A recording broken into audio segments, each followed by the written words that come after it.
আপনার এই যে অতিরিক্ত ভালোবাসার কারণে আমি যে আমার যে দম বন্ধ হয়ে যাচ্ছে, আমি যা নিতে পারতেছি না, আমার ভালোবাসার ধারণ ক্ষমতা নেওয়ার সবকিছু যে শেষ হয়ে যাচ্ছে সেটা আপনি বুঝতে পারছেন?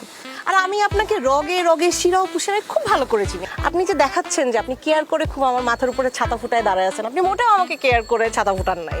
আপনি ওই যে পাঁচতলায় ওই যে ছেলেটা দাঁড়ায় দাঁড়ায় সিগারেট খাচ্ছে, এই জন্য ছেলেটা যেন আমাকে না দেখতে পারে তাই ছাতা ফুটায় দাঁড়ায়। মেয়েটা এত বেশি বোঝে বোঝে বোঝে I love you love you love you. That's why I hate you, hate you, hate you. এই জন্য আমি তোমাকে বেশি ভালোবাসি বাসি বাসি যেন এই ঘৃণাটা অর্ধেক হয়ে যায় যায় যায়। কি নিবা না শাড়ি? আচ্ছা আমি নিয়ে আসতেছি, তুমি চলে যাও। আমি তো পারি এগুলা। এই মনে কি সমস্যা? হ্যাঁ, এই ভাবির দিকে তাকানো ছাড়া তোমার আর কোনো কাজ নেই, এলাকায় কোনো ভাবি পাও না? তোমার ঘরে তো ভাইয়ের বউ আছে, সুমন ভাইয়ের বউর দিকে আমি তাকাই, আমি কোনো ভাবির দিকে তাকাই? তা তুমি এদিকে তাকায় থাকো কেন? বিড়ি ফুকবা ফুকতেছো, বাসার ভিতরে গিয়ে খাও, তোমার আব্বারা জানাই দেবো ছেঁচবে তোমার পরে, থাকা লাগবে না তোমার ঢাকা শহরে পরে।